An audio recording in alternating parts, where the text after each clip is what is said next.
Ahí tenemos en una tablita con el resumen de las hormonas gastrointestinales. Tenemos a la gastrina, tenemos a la colecistocinina, a la secretina y al péptido intestinal, péptido inhibidor gástrico, o también llamado péptido insulinotrópico dependiente de glucosa. Esa tablita la vamos a regresar en un ratito, porque ahorita vamos a justamente hablar de cada uno de ellos de manera un poco más profunda. ¿Estamos bien? Otra tabla que también es para que ustedes la tengan, esta es sacada del libro del viernes de histología, donde justamente podemos observar las hormonas, pero desde dónde van a ser secretadas, desde qué células, ¿no? Eso es lo que también a ustedes les va a importar, ¿no? Por ejemplo,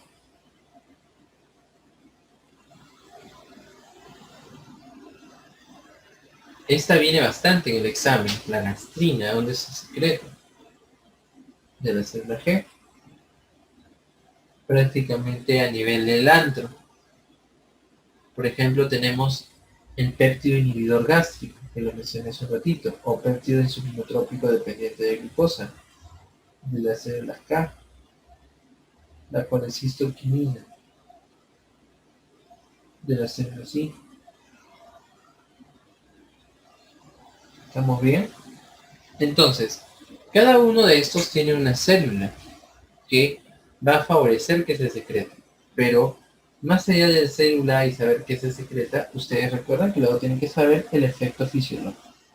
Así que eso lo dejo ahí para que lo puedan revisar. Por ejemplo, acá está el urogastrona también, que vino hace un poco en UNAM, que está ubicado en el duodeno, en las glándulas de Brunner, no, las glándulas de Brunner van a secretar la urogastrona. Y su función, justamente, ¿cuál es? Secretar un líquido alcalino para regular el pH. ¿Estamos bien? De esta forma genera lo que vendría a ser menor acción, o podríamos decirlo favorecer, no favorecer que sea la colonización, por ejemplo, del Helicobacter pylori por una parte, pero regula justamente que la producción de ácido clorhídrico disminuya, ¿no? Recuerden, la glándula de Brunner. ¿Dónde está ubicado? Vino hace poco, lo vimos en residentado. ¿Dónde está ubicado? En la submucosa.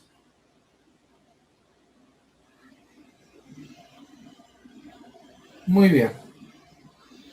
Ahí vamos a ir recapitulando. Otro esquema aquí interesante es este, ¿no? En abdomen, nosotros desde el punto de vista topográfico tenemos que reconocer cómo está distribuido en los distintos planos en el abdomen, cuántos tenemos y por qué es importante. Punto de vista topográfico para reconocer qué órganos pueden estar comprometidos, ¿sí? Tenemos el epigastrio, el mesogastrio, el hipogastrio, y tenemos lo que vendría a ser el hipocondrio derecho,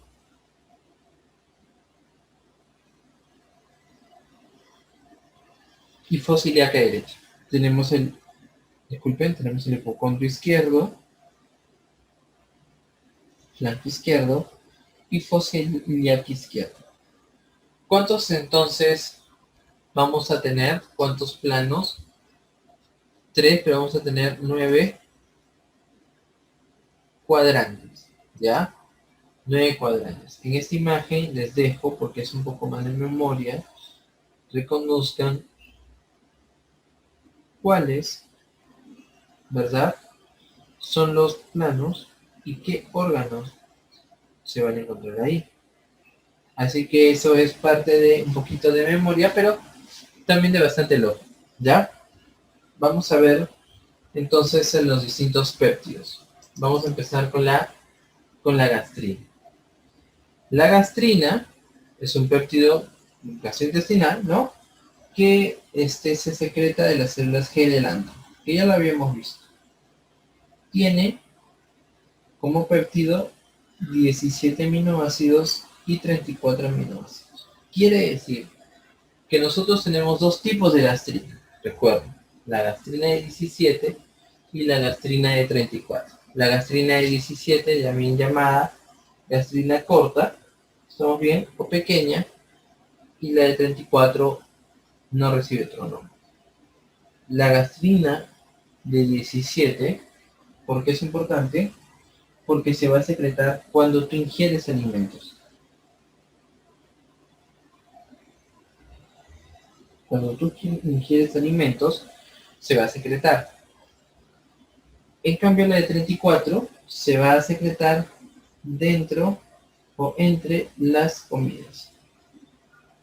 Es decir, cuando no estás comiendo, bien, entre un alimento y otro.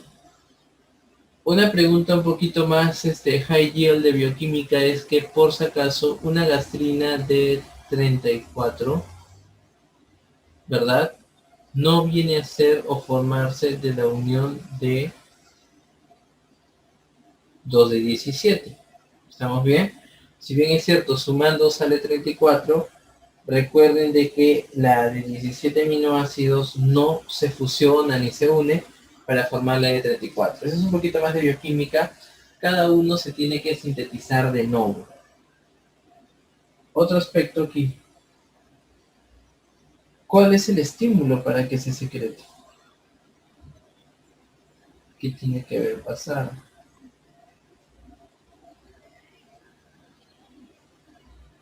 Como muy bien dice aquí, ¿verdad? El estímulo es la ingesta de alimentos, pero como es muy general, lo vamos a detallar. ¿Qué cosa? Distensión del estómago, ¿estamos bien?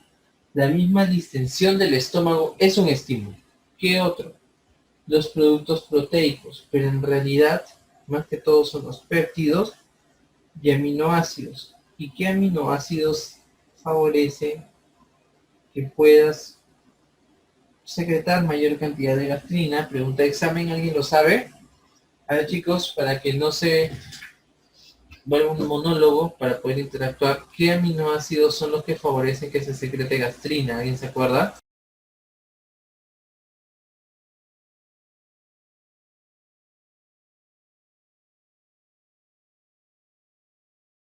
¿Alguna idea? ¿Nadie? Es la fenilalanina, ¿estamos bien? Y el triptófano. Esos dos son los que van a favorecer lo que vendría a ser la mayor secreción de gastrina. No se vayan a olvidar. A ver, chicos, por ahí, si hay alguna duda, pregunten. Ahora, habíamos hablado que el péptido liberador de gastrina también iba a contribuir, y es correcto, también contribuye a que se secrete mayor cantidad de gastrina. ¿Ya? Bueno, esos son los estímulos. Ahora, ¿cuáles son las respuestas? Por una parte, la estimulación de la secreción del ácido gástrico, creo que está más que claro. La gastrina actúa en las células parietales, ¿estamos bien? En su receptor. ¿Alguien sabe cuáles son los receptores de gastrina? ¿O muchachos, alguien sabe?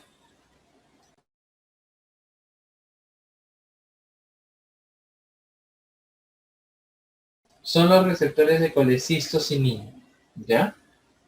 Doctor, pero si usted, me acuerdo que en las primeras clases me dijo que un receptor le pertenece a un ligando, es propio de, ¿verdad? Pero ¿por qué pueden compartir receptor? Porque la gastrina y la colecistocinina forman una familia, ¿estamos bien? Por eso pueden compartir un receptor. ¿Y qué receptor llega a la gastrina? Sus receptores, primero notenlo, son los de CCKA y CCKB. Y en este caso llega al B, porque el A es más de la colecistocinina, en cambio el B es compartido. ¿Ya? Entonces vamos por ahí. Tiene una estimulación del crecimiento de la glucosa gástrica, la gastrina. Eso, en otras palabras, significa que es un efecto trófico positivo. Ahora, si hablamos de que forman una familia y todo bacán, es porque tiene realmente una zona que tiene que ser idéntica a la gastrina, con la colecistocinina. ¿Cuál es? Por si acaso. Es la glicina, el triptófano, la metionina, el aspartato y la fenilalanina. Y el fragmento activo de la gastrina, recuerden que es un tetrapéptido que está conformado por triptófano, estamos bien, metionina, aspartato y fenilalanina. Entonces creo que eso no es tan complejo. Aquí está lo que es la imagen que habíamos hablado hace un ratito. ¿Dónde se localizan? ¿Y qué es lo que van a secretar? El factor intrínseco, ¿para qué es importante? ¿Alguien se acuerda? Ya sabemos que las células parietales per se van a contribuir para que se secrete el ácido clorhídrico, pero el factor intrínseco, ¿para qué era importante? ¿Alguien por ahí? Hay chicos, para interactuar, no nos vamos a dormir. Muy bien, la absorción de la vitamina B2. Entonces por aquí le vamos a poner esto. Absorción de la vitamina B2. ¿Dónde se absorbe la vitamina B12? Otra pregunta de examen.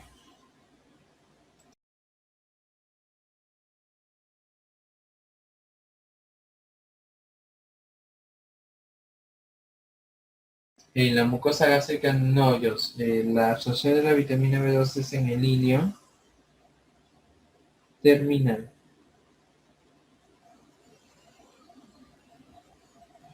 La absorción de la vitamina B12 es en el ilio terminal. Claro, es parte del intestino delgado, pero siendo más específicos es en el ilio terminal.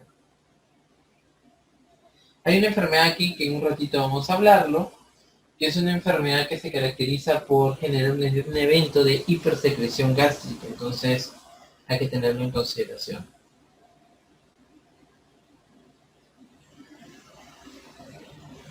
Muy bien, si no hay preguntas, continuamos. La colecistocinina, el famoso CCK. Este sí solo tiene 33 aminoácidos y es producido por las células I del duodeno.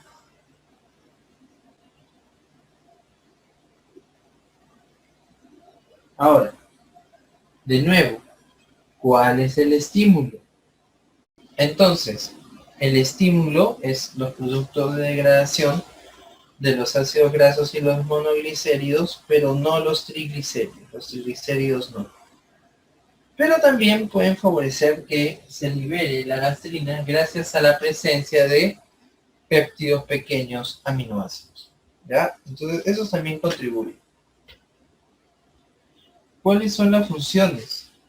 Si quisiéramos decirlo en una sola frase grande, es promover la digestión y la absorción de las grasas. Por eso que el antecedente, amigos, aquí es la ingesta de la comida o alimentos ricos en grasa, ¿ya? Por ejemplo, se comió un McDonald's y empezó con dolor en hipoconcho derecho, comió palta y empezó el dolor. Dejó de comer, ya no le duele. ¿Por qué? Porque aquí vamos a ver que la relación de lo que vendría a ser la vesícula biliar, vamos a tener que valorarla como primigenia para reconocer el proceso. Entonces, ¿cuáles son las funciones? La contracción de la vesícula biliar. ¿Por qué? ¿Por qué es importante la contracción de la vesícula biliar? Porque ustedes saben de que se va a tener que generar lo que vendría a ser la liberación de la bilis, ¿no? Y la bilis se va a almacenar justamente ahí. Y esto es importante porque va a favorecer el proceso de la emulsificación de las grasas. Por eso que el estímulo es las comidas ricas en grasa, ¿ya? Es la contracción de la vesícula biliar. Pero así como la vesícula biliar se tiene que contraer para incrementar la presión intraluminal y favorecer que se inyecte la bilis, se tiene que relajar. Yo le agregaría más relajación, estamos bien, del esfínter de Oddi. Eso es lo que tiene que suceder. Ahora, secreción de enzimas pancreáticas. Claro que sí. El páncreas secreta diversas enzimas, ya sea como enzimas activas o ya sea como simógenos, ¿no? Los simógenos son las inactivas que tienen que activarse en relación a las distintas funciones. Aquí, por ejemplo, tenemos a la lipasa pancreática, La lipasa pancreática, ¿en qué ayuda? En digerir los lípidos, ¿sí? Parte de los ácidos grasos y colesterol. También tenemos la amilasa pancreática.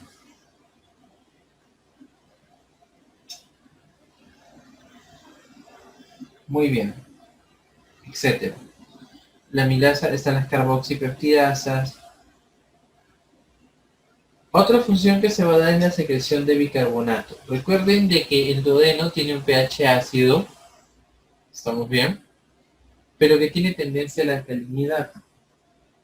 Este principio fisiológico es muy importante porque si el pH no se mantuviera dentro de los parámetros de normalidad, habría mayor concentración de iones de hidrógeno, obviamente sería ácido, y eso va a repercutir justamente de manera negativa, porque las enzimas, los imógenos que les he mencionado, necesitan un pH adecuado para activarse, así como esas enzimas activas, porque si hay un pH que es mucho más ácido, se van a empezar a inactivar. Y eso es lo que está pasando con la lipasa, en este caso pancreática, si es que nosotros exponemos en lo que vendría a ser un estado de hiperacidez, generando que el duodeno sea mucho más ácido de lo que debería. ¿Ya? Recuerden. Crecimiento del páncreas exocrino y vesícula biliar. Ya, muy bien.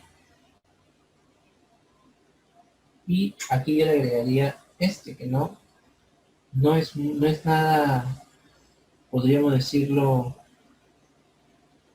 de segundo plano, más bien es importante, ¿no? Porque se va a dar también la inhibición del vaciado gástrico. ¿Por qué es importante esto? Es fundamental para la digestión. Por eso les dije de que se va a dar la par, pero es muy importante. ¿Ya? Es muy importante. Entonces, cuando un paciente ingiere alimentos ricos en grasa, generalmente viene con este cuadro clínico, ¿no? Dolor en hipocondrio derecho. ¿Y qué es lo que va a suceder? Si hay una piedrita por aquí, ¿verdad? En un cálculo a nivel biliar, la orina es, la bilis, disculpen, en este caso, ¿qué va a pasar? No va a poder seguir su trayecto y en consecuencia se va a generar aquí mayor presión, presión, y esto va a generar dolor. Obviamente hay una piedrita aquí, ¿sí? En lo que vendría a ser ya sea el conducto cístico, ya sea el conducto biliar, y no va a permitir que la bilis pase. Por eso cada vez que ingieres alimentos ricos en grasa, empieza a generar mayor cantidad de dolor. Y el problema aquí es, por eso dije ahorita cuando estábamos hablando en la relación de la litiasis renal, ¿no? Justo como he dictado oficio renal hace un ratito. Cuando hay un cálculo en los uréteres, por ejemplo, la orina no va a pasar, ¿no? ¿Y qué va a pasar? Incrementa la presión. Y eso genera un daño, obviamente, porque incrementa la presión a ese nivel, ¿no? La presión, y eso puede generar un cuadro de hidronefrosis, haciendo el homólogo, ¿no? Acá la vesícula empieza, obviamente, a dilatarse cada vez más en la búsqueda de querer generar la resistencia, vencer la resistencia, pero eso puede ser perjudicial, ¿no? Puede ser perjudicial y tenemos cuadros cuando, por ejemplo, la misma bilis empieza a generar un cuadro de éstasis y podría llegar hasta generar una colangitis, ¿no? Es una emergencia. Cuando ya no puede seguir y se instaura como lo que vendría a ser una colecistitis aguda calculosa, esto habría que operarlo, ¿no? Otra cosa es que tú tengas una colelitiasis, es decir, presencia de cálculos, pero que de repente ni siquiera estén generándote un cuadro clínico. Entonces, va por ahí. Pero es muy importante, aquí en el homólogo renal digestivo, en relación a las presiones y lo que vendría a ser el incremento de la fuerza para poder vencer la resistencia, va a ser similar. ¿Ya? Ya les había dicho que forma una familia con la gastrina, a diferencia de la gastrina que necesitaba un tetrapéptido funcional La colecistocinina sí necesita un heptapéptido y no es necesario que lo memoricen. De repente un poquito más de bioquímica y quizás podrían profundizarlo, pero en realidad no es necesario que lo memoricen. ¿Cuáles son? Se los voy a mencionar solamente para que los tengan.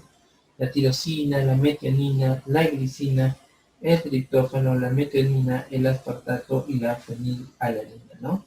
Si se dan cuenta, los dos que son el inicial de la tirosina y la metionina son los que difieren con la gastrina, ¿no? Porque esos serían de la colecistocina. Miren, aquí está esta imagen de Constanzo, donde justamente está esta familia que estoy mencionando. Recuerden, más allá de saber cuáles son los aminoácidos, para reconocer la relación de asociación con su receptor, ¿ya? Con su receptor. Y están los fragmentos activos y cuáles van a ser sus acciones.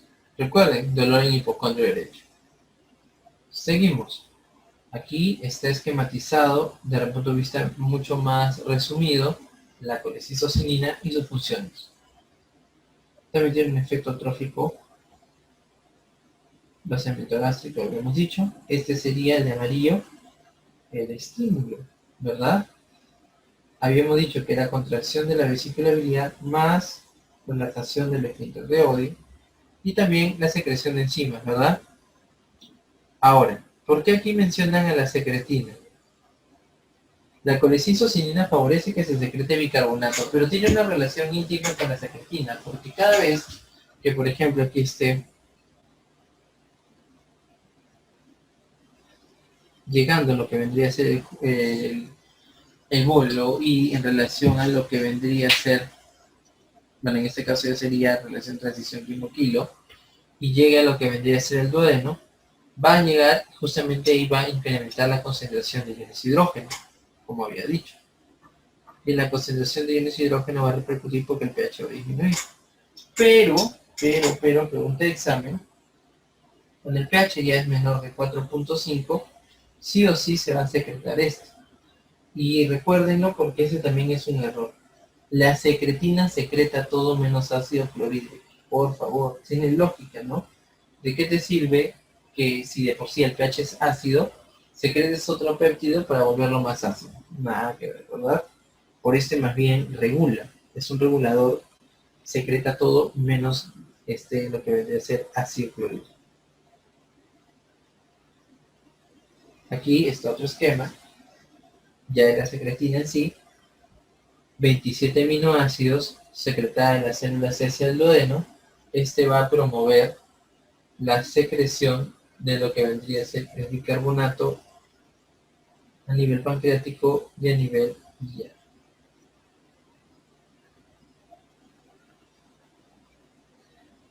Muy bien, entonces, ¿cuándo se secretaba? Les dije hace un ratito, aquí está escrito, cuando el pH es menor de 4.5. ¿Ya? Secretada en respuesta a qué? A la presencia de mayor concentración de iones hidrógeno en el duodeno.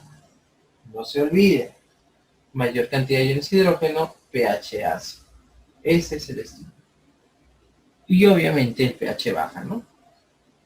¿Cuáles son las funciones? Las lipasas pancreáticas, justamente recuerden, y las distintas enzimas, lo mencioné hace un ratito, los imógenos, necesitan un pH ideal. Necesitan un pH ideal para que puedan actuar.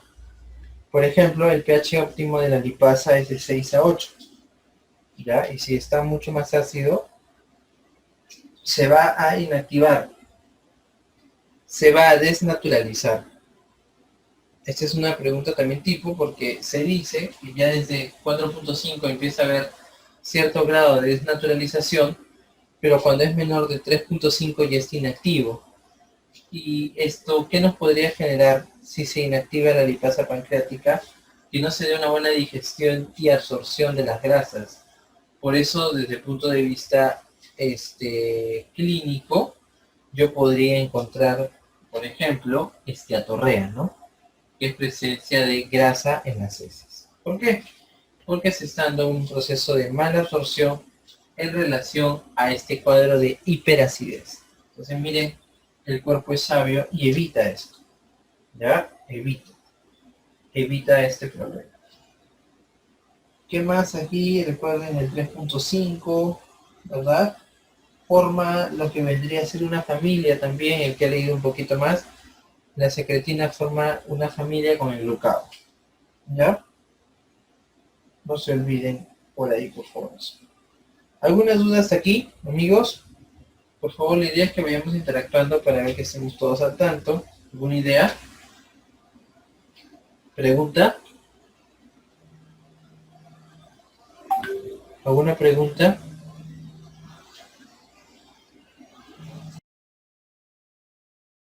Ok, excelente. Deme un segundito, por favor.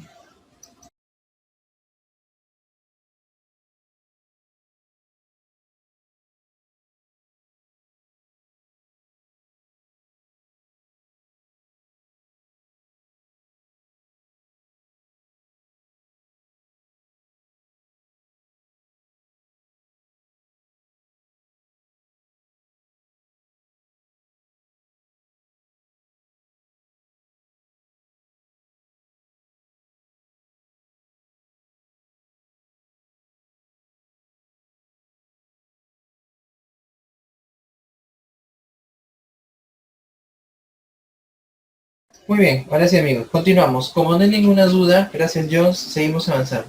Entonces, miren, aquí está un esquema también para ejemplificar lo que hemos conversado. La secretina llega al quimo, como habíamos hablado. El quimo es ácido, obviamente. Debe de serlo, ¿ah? Porque no hay ningún problema. Solamente que el problema está cuando favoreces la acidez. Ahí está el problema. No estoy diciendo que no va a ser ácido.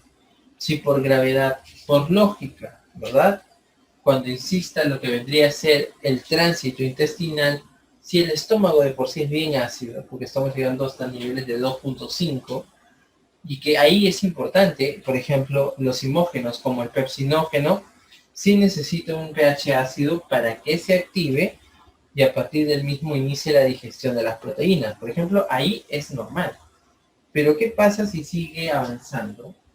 El duodeno no está acostumbrado a tener pH muy bajos. Y aparte de la glucosa que va a generar daño, lo más importante también que tienen que reconocer aquí es de que, desde el punto de vista funcional, va a haber alteraciones. En ese caso va a poder existir lo que vendría a ser la inactivación o desnaturalización, sería la palabra correcta, de algunas enzimas que habían salido como activas. O en su efecto también no se va a dar la activación de los imógenos. Acá sí tiene que ser ácido porque suele ser ligeramente ácido, pero con tendencia a la alcalinidad. Por ejemplo, ahí la secretina contribuye porque libera mayor cantidad de bicarbonato y eso de esa forma regula lo que vendría a ser su acción. ¿Estamos bien? También tiene efecto trófico positivo a nivel del páncreas, secreción de ácido clorhídrico. Por favor, pónganle un asterisco porque he visto en exámenes la secretina secreta todo menos ácido clorhídrico. No se les ocurra marcar eso, por favor, estimados amigos. Secreción de agua y bicarbonato, en los conductos pancreáticos y en los conductos biliares también. Seguimos. Aquí en este esquema muy interesante podemos ver cómo las sustancias paracrinas per se, como la histamina, prostaglandina y somatostatina, también favorecen en lo que vendría a ser la función gastrointestinal. Por ejemplo, la histamina, que se produce de las células enterocromafin-like, por si acaso, y que tiene acción positiva mediada por la gastrina y la acetilcolina, va a favorecer que se incremente la secreción del ácido clorhídrico, ¿no? ¿Cuál es su receptor? El H2, metabotrópico acoplado a proteína GS. Luego están las prostaglandinas, que ustedes saben que viene del ciclo del ácido araquidónico, ¿verdad? Lo que va a hacer es incrementar el flujo sanguíneo y también favorece la secreción de bicarbonato. Por ejemplo, en el mismo estómago, en las células parietales, tiene un receptor, ¿no? Por ejemplo, está el receptor de PG2-1. Recuerden que la prostaglandina E2, o también llamada dinoprostina, es la que tiene el mayor efecto citoprotector. Entonces, cuando llegue ahí, va a repercutir sobre lo que vendría a ser el efecto citoprotector gástrico. Y la somatostatina, liberada por las células D, va a ser capaz de también regular lo que vendría a ser la liberación de algunos péptidos y la secreción del ácido clorhídrico. El receptor es el ST1 a nivel de la célula parietal. Este último, con lo que vendría a ser el receptor de la prostaglandina E2, que es el PG2-1, van a tener una acción negativa sobre la bomba de protones.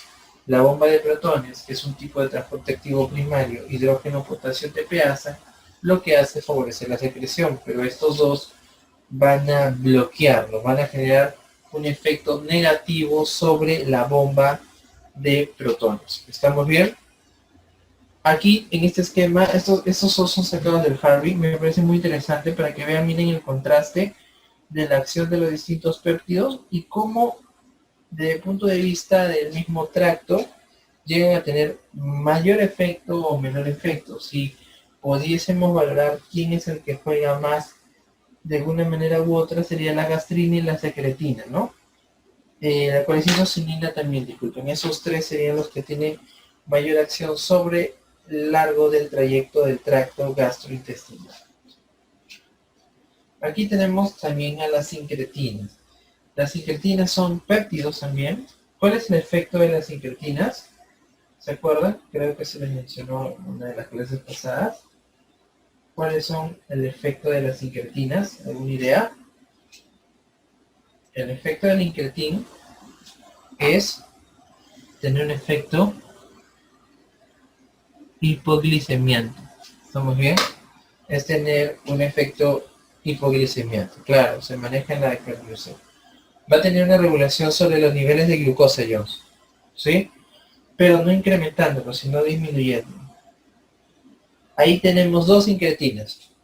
Tenemos el péptido inhibidor gástrico, que ya lo habíamos hablado hace un ratito, y tenemos otro que recién se les está presentando, que es el GLP, GLP-1, en este caso el número 1, que es el glucagon-like peptide, o también llamado en español péptido parecido al glucagon. Hay de dos tipos, por si acaso, el tipo 1 y el tipo 2. En este caso se les está hablando del tipo 1, ¿no? Por eso se presenta ahí. ¿Qué es lo interesante de estas dos? Estas dos, como muy bien dijo Jones, disminuyen los niveles de glucosa. De repente se acordó porque existen análogos, ¿verdad?, de estas incretinas o inhibidores de la enzima catalizadora que repercuten sobre los niveles de glucosa y se utilizan como tratamiento en el manejo de la diabetes mellitus. Eso es muy importante. Muy importante. Ahora, ¿qué es lo que yo quiero que recuerden aquí? El péptido inhibidor gástrico, en realidad, se le atribuyó este nombre porque fue la primera función que se le determinó. Pero se dieron cuenta que también ante la presencia de glucosa generaba lo que vendría a ser justamente una secreción de insulina y una inhibición de la liberación de glucagón. ¿Cuál es el problema? Si ustedes analizan esta idea, dirán, pero ¿por qué, doctor, entonces puedo tener puedo tener situaciones clínicas hiperglicemiantes si yo tengo dos péptidos que lo que hacen es generar hipoglicemia? ¿Alguien más o menos tendrá alguna idea? ¿Es por el qué? Muy bien, por el tiempo de vida medio. ¿Estamos bien? El tiempo de vida medio. Tienen un tiempo de vida media corto. Esa es la razón por la cual, por más que tenga este efecto muy interesante, ¿verdad? Muy interesante, regulador de la glucosa, no lo vas a poder contrastar muy bien porque tiene un tiempo de vida media corto. ¿Ya? ¿Cuánto tiempo dice la literatura? Que es de 2 a 5 minutos aprox. ¿Ya? ¿Y quién es el que le dice gracias, hasta aquí nomás, ya muy bien, participaste, regresa a tu casa? Es la dipeptidil peptidasa 4. Pregunta de examen también. Es una enzima que inactiva las incretinas. Y al inactivarlas, todo lo que fisiológicamente debería de suceder no se va a dar. ¿Estamos bien? Entonces, ¿ustedes creen que esta enzima es un target? ¿Sí o no? Claro, porque un target es un blanco susceptible de ser modificado. Y es una enzima, entonces sí lo es. Por eso miren esta imagen, me pareció interesante por esto, para que ya asociemos con fármacos. Por ejemplo, yo por esta razón puedo dar inhibidores del DPP4, ¿verdad? Van a bloquear esta enzima. ¿Y qué va a pasar si bloqueas a la enzima? ¿La enzima va a poder catalizar a las incretinas? No, más bien va a dejar que estén libres, que su tiempo de vida media incremente. Y de esta forma favorezca el efecto hipoglicemiano. ¿Estamos bien? ¿Qué medicamentos están aquí para que recuerden? Sitagliptina, metacliptina, ¿ya? Son fármacos inhibidores del DPP4. ¿Y qué es lo que va a suceder en la regulación de la secreción de insulina? Fisiológicamente ustedes saben que la glucosa va a ser el estímulo para que se secrete mayor cantidad de insulina, ¿no?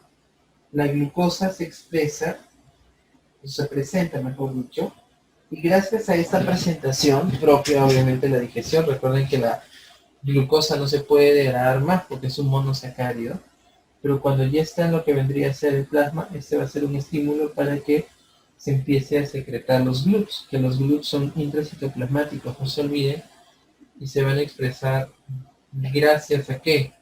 A la presencia de glucosa. Estos GLUTs, estamos bien, que tiene un tipo de transporte de difusión facilitada, favorecería que justamente la glucosa ingrese. Cuando la glucosa ingresa, estimados amigos, la glucosa ingresa con una finalidad, que es generar energía, ¿no? Y para esto justamente se da un fenómeno que se conoce como glicólisis. La glicólisis genera ATP, que es un nucleótido, ¿verdad? La adenositrifosfato. Y este ATP va a ir aquí,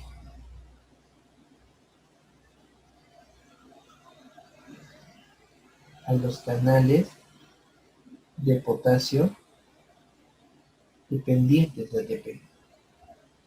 ¿Alguien más o menos se acuerda qué pasa aquí? Por favor, a ver chicos, para interactuar un poquitín, a ver, ¿qué es lo que sucede aquí? Voy a estoy poniendo la flecha aquí inmensa, para que vean que realmente sí es un target importante. Se produce la energía y el ATP va, y acá lo dice, ¿qué va a pasar? Va a bloquear a los canales de potasio dependientes de ATP. Entonces, ¿qué va a suceder si se bloquea? Fisiológicamente los canales de potasio permitían justamente que el potasio salga para volver a repolarizar, ¿no? A regresar a su estado basal, ¿no? A su estado de membrana en reposo. Pero ¿qué pasa si tú le cierras la puerta para que el potasio pueda regresar, pueda salir? ¿Qué va a pasar, estimados amigos? Si le cierras la puerta, ¿el potasio va a poder salir? Ya no, ¿verdad? ¿Y esto qué implicancia tendría? A ver, ¿quién me responde? ¿Qué implicancia podría tener que el potasio no salga de la célula? Porque eso es lo que estamos observando. ¿Qué opinan? A ver, un medio minuto para analizar eso. ¿Qué opinan?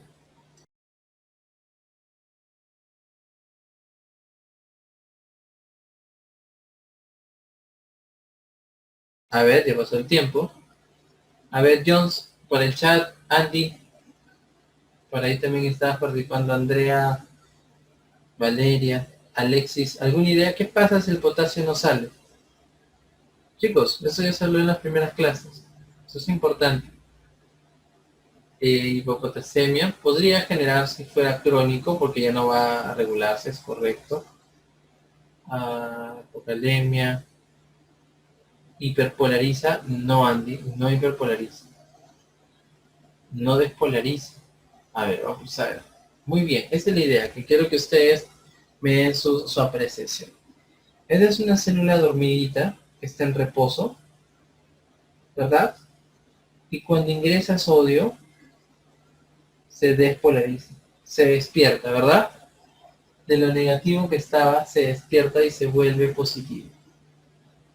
Cuando ya cumplió su acción, el potasio sale, y este fenómeno se le conoce como repolarización.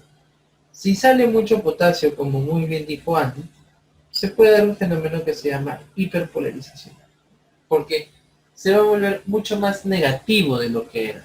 Y eso no te conviene mucho. ¿Estamos bien, amigos? Imagínate que cada vez que una célula se excite, cuando vuelva, entre comillas, a su basal, se vuelva tan negativa que la implicancia sería que cuando quiera hacer una nueva acción o mostrar una nueva respuesta, ¿qué va a pasar? Necesitaría un estímulo de mayor intensidad, porque si antes su basal era -90, amigos, cuando es hiperpolarizado ha llegado a -120. Entonces, para llegar a +40, que era el de la despolarización, va a necesitar mucho mayor intensidad. El estímulo va a ser mucho más intenso. Ahora, eso para recordar rápidamente. Entonces el potasio cuando sale se repolariza. Pero ¿qué va a pasar acá? Miren el dibujo. El potasio no está saliendo. Le está cerrando la puerta. Pero ¿qué está aquí? Aquí está el famoso impact trueno, ¿verdad? ¿Qué está quedándose? Entonces, ¿cómo está quedando la célula si no se está repolarizando? Se está quedando excitada. Se está quedando estimulada porque estaba positiva, ¿sí?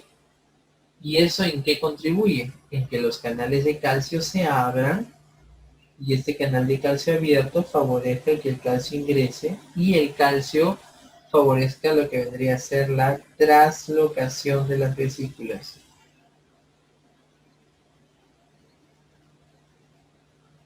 Que las vesículas se trasloquen. La traslocación. ¿Para qué? Aquí está, miren. Positivo, positivo. Se traslocan para expresarse en la membrana y luego pueden ser liberadas. A ese fenómeno se le conoce como fenómeno secretagogo, porque justamente al no permitirse el proceso de repolarización, pregunta de examen, porque eso es lo que va a pasar, la célula sigue despolarizada, favoreciendo que justamente se pueda dar luego este evento. ¿Estamos bien? ¿Sí? Interesante, ¿no? Entonces, los canales de potasio dependientes de ATP, ¿les parece que podría ser un target? Claro que sí, doctor. Y eso, si se acuerdan, porque ya lo han visto de repente con el doctor Jesús, son un target para unos medicamentos que utilizamos en diabetes, que son llamados secretagogos. ¿Cuáles son? ¿Alguien se acuerda? Porque justamente va a bloquear al canal de potasio dependiente de ATP. Son las B-guaninas. ¿Sí? Las B-guaninas. ¿Estamos bien? ¿Sí?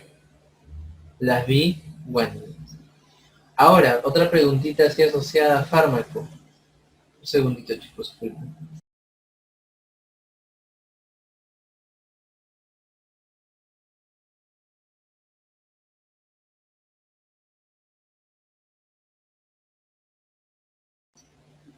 Otra preguntita asociada a fármaco. Cuando ustedes tienen un diagnóstico de diabetes mellitus, ustedes inician con... Disculpen, aquí me he confundido y nadie me ha corregido. Las biguanías no son acá. Acá son las sulfonilurias. ¿Sí? Sulfonilurias. S es sulfoniluria, S es secretagogo. Menos mal que hice el puente y me vi mi error. Porque las biguanidas justamente son las que van a utilizarse como primera línea en lo que vendría a ser diabetes mellitus. Aquí está la famosa metformina, porque estas son sensibilizadores, son los famosos sensitizers, ¿verdad? Los sensibilizadores de los receptores tirosinquinasa de la insulina. En cambio, los secretagogos, como las sulfonilurias, bloquean a los canales de potasio dependientes de ATP y pueden generar hipoglicemia marcada. Por esa razón, no son los medicamentos de primera línea. En cambio, las biguanidas son sensibilizadores de receptor. Por esa razón, son utilizados como primera línea en el manejo de la diabetes mellitus. Entonces, esto lo vamos a volver a ver en endocrino, pero espero que haya quedado la idea. ¿Y por qué lo mencioné? Porque justamente esos dos péptidos que habíamos hablado hace un ratito se asocian a esta función. ¿Ya? Preguntas así rápidas. ¿Dónde se encuentra o dónde está el centro de la saciedad? Por ejemplo, el GLP-1 genera efecto de saciedad. Por eso que la gente o personas, pacientes que toman este fármaco, los análogos como el exenatide, bajan de peso, ¿ya? El centro de saciedad está en el hipotálamo, en el núcleo ventromediano. ¿Estamos bien? En el núcleo ventromediano. Está muy bien Jones, pero siempre los núcleos es muy importante. Y a nivel hipotalámico también está en la zona hipotalámica lateral, está el centro de la alimentación. ¿Ya? Recuerden que desde el núcleo arqueado va a llegar a ambos núcleos para poder regular todo el proceso, ¿no? Ahí es donde están las neuronas anorexigénicas o anorexígenas y las neuronas orexigénicas, ¿no? Por eso es que por una parte las neuronas orexigénicas pueden incrementar el apetito porque liberan el neuropéptido Y. También la grelina genera que te dé hambre, ¿no? En cambio tenemos las neuronas anorexigénicas que van a liberar la propia melanocortina, el famoso PON, y disminuye el apetito. Y ahí podemos tener a lo que vendría a ser la insulina, el GLP-1, como les dije, y la leptina. No se vayan a olvidar. Leptina, insulina, GLP-1 son los que van a disminuir el apetito. En cambio la grelina y el péptido Y lo van a incrementar, gracias a lo que vendría a ser la relación de las neuronas anorexígenas y orexígenas de zona hipotalámica lateral. ¿Estamos bien? Sobre todo a ese nivel. ¿Preguntas hasta ahí, amigos? ¿Dudas? Muy bien, como no hay dudas, vamos avanzando.